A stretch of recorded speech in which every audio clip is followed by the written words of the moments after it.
शासन मान्यता महाराष्ट्र राज्य लॉटरी व्यवसायावर बंदीच्या निर्णयाला विरोध करीत लॉटरी विक्रेता संघाचे अध्यक्ष श्री विलासजी सातार्डेकर यांनी एक संघर्ष छेडला होता। त्यांच्या कटिबद्ध संघर्षामुळे सरकारला निर्णय परत घेण्यास भाग पाडले। यांच्या या यशस्वी लढ्यानंतर ठाण्यातील धर्मवीर लॉटरी सेवा संस्थेचे पदाधिकारी यांच्यातर्फे सर्वप्रथम विलास सातार्डेकर यांचा सन्मान सत्कार ठाणे येथे लॉटरी विक्रेत्यांच्या उपस्थितीत करण्यात आला। सातार्डेकर यांचा हा प्रयत्न यशस्वी ठरला असून यांच्या संघर्षामुळेच आमचे उदरनिर्वाहाचे साधन वाचले। विलास सातार्डेकर यांनी आमच्या न्याय हक्कासाठी सरकारवर दबाव टाकून आम्हाला न्याय मिळवून दिला। सातार्डेकर साहेबांच्या धाडसी कामगिरीमुळे संपूर्ण महाराष्ट्रात त्यांचे कौतुक होत असून त्यांना महाराष्ट्रभरात सत्कारासाठी आग्रहाने निमंत्रित केले जात आहे। सातार्डेकर साहेबांनी आमच्या उदरनिर्वाहाची लॉटरी बंद पडण्यापासून वाचवून आम्हाला न्याय मिळवून दिला असे वक्तव्य अंध अपंग लॉटरी विक्रेते व व्यावसायिकांनी करून त्यांचे आभार मानले। ठाणे जिल्ह्यातून आता जी लॉटरी जी बंद होती ती आता कायम ती चालू राहणार आहे। त्या ठाणे जिल्ह्याने आम्हाला भरपूर सपोर्ट केलेला आहे। आमचे मित्र महेश कोळी, विलास पुजारा, दिनेश पुजारा हे पूर्वीपासून या लॉटरी क्षेत्रात आहेत, जवळजवळ 40 वर्ष। तर त्यामुळे त्यांनी पहिला माझा सत्कार हा ठाणे जिल्ह्यात ठेवलेला आहे। आता त्या ही बातमी सगळ्या जिल्ह्यामध्ये गेली की ठाण्याच्या लोकांनी हा सत्कार ठेवला किंवा लॉटरी वाढवायला प्रयत्न केला, त्याबद्दल त्यांनी हा सत्कार ठेवला। हा पुऱ्या महाराष्ट्रात गेलेला आहे। त्यामुळे आता प्रत्येक जिल्ह्यातून आपल्याला बोलवणं येत आहे की तुम्ही आमच्याकडे या, तिकीटे घेऊन या, तिकीट द्या। कोणी आम्हाला तिकीट देत नाही, कारण परराज्यातले जे लॉटरी विक्रेते आहेत हे जाऊन स्टॉलवर तिकीट देतात। आपले जे आहेत ते लॉटरी विभाग आहेत मंत्रालयात बसून व्यवसाय करायला बघतो, तसा व्यवसाय होत नाहीये। हा व्यवसाय लोकांपर्यंत पोहोचला पाहिजे। आणि ठाण्याचे जे लोक आहेत अंध, अपंग, विधवा, घटस्फोट हे लोक व्यवसायात उतरत आहेत, हे आपल्या सगळ्या लोकांच्या प्रयत्नांमुळे। आणि ही लॉटरी 55 वर्ष झाली, ती बंद होणार होती 1 एप्रिल पासून। 31 डिसेंबर जो 31 डिसेंबरला गुढीपाडवा बंपर आहे, त्या बंपरच्या नंतर त्यांचं असं होतं की ह्याच्यापूर्वी ज्या लॉटऱ्या निघाल्या त्या सणाच्या नंतर ड्रॉ होत होते, पण आता हा सणाच्या पूर्वी ड्रॉ होत आहे, कारण 29 एप्रिल गुढीपाडवा आहे। 30 एप्रिल गुढीपाडवा आहे, 29 एप्रिलला तरी ड्रॉ ठेवला।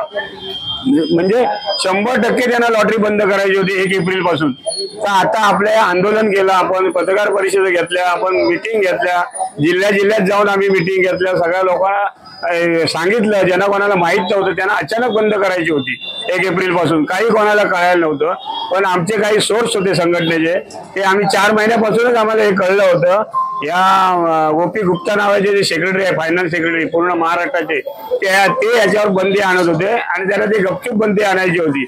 त्यानंतर आम्ही आंदोलन केल्यामुळे सगळ्यांना लक्षात आलं की लॉटरी बंद होणार आहे। मी स्वतः याच्यामध्ये उतरलो, जिल्ह्यातून लोकांना बोलवले, त्यांना सगळ्यांना सांगितलं, त्यामुळे सगळीकडून विरोध झाला। आणि अजितदादांसारखे चांगले मंत्री आहेत, त्यांनी आपल्याला याच्यात चांगल्या प्रकारे सपोर्ट केला।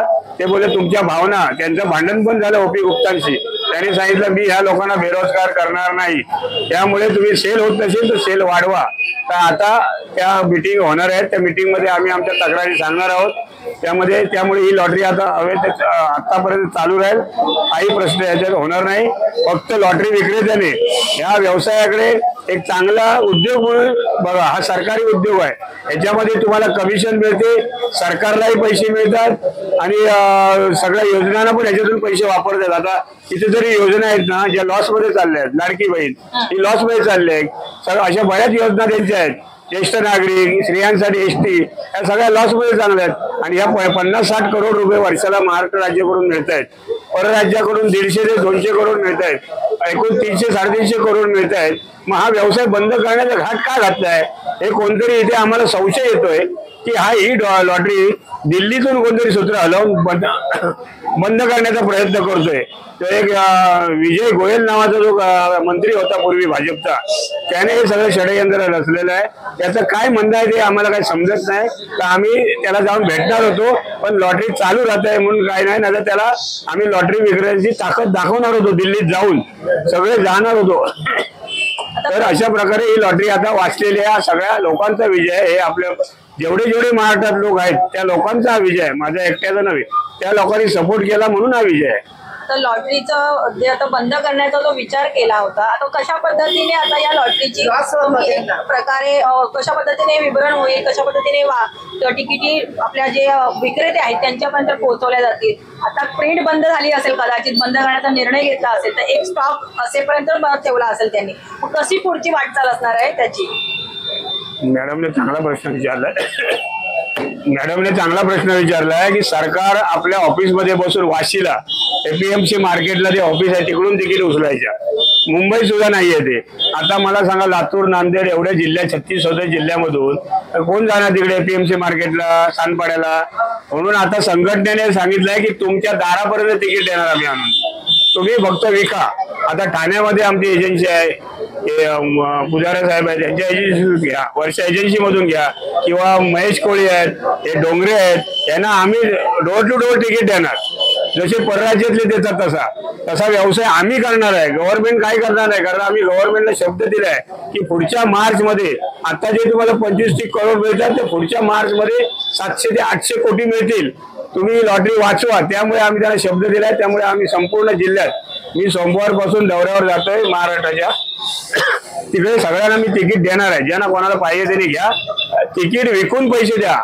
गव्हर्नमेंट तुम्हाला क्रेडिट देत नाही, ह्यांना माहिती आहे, आपल्या कोळी साहेबांना किंवा पुजारा साहेबांना पण माहिती आहे. त्यांना पहिले पैसे द्यावे लागतात, नंतर ते तिकीट देतात. आमची संघटना अशी आहे की तुम्ही पैसे, 1 महिना त्या तिकिटीला वेळ आहे, गुढीपाडव्याला 1 महिना तुम्ही व्यवसाय करा, तुमचं कमिशन घ्या आणि तुम्ही बाकीचे मुद्दल आम्हाला परत करा. कोणालाही पैसे गुंतवायची गरज नाही, लाखो रुपये गुंतवावे लागतात, काही गुंतवायची गरज नाही. एक फोन करा, ठाणे जिल्ह्यात संपूर्ण महेश कोळींना फोन करा किंवा डोंगरेंना फोन करा, दिनेश बोळगांना फोन करा, त्यांच्या एजन्सीमधून माल घ्या. आमचं ज्यांना कोणाला मिळत नसेल त्यांना आम्ही द्यायची व्यवस्था आम्ही करतो. डोंगरे साहेबांनी सांगितलेलं आहे की मी जवळजवळ 10,000 तिकिटे विकून दाखवतो. हे त्यांचा मोठेपण आहे आणि त्यांनी अंध असून सुद्धा एवढी डेअरिंग केलेली आहे. आणि त्याचं सर्व श्रेय ते धर्मवीर जी लॉटरी संस्था आहे त्यांना जाते. धन्यवाद.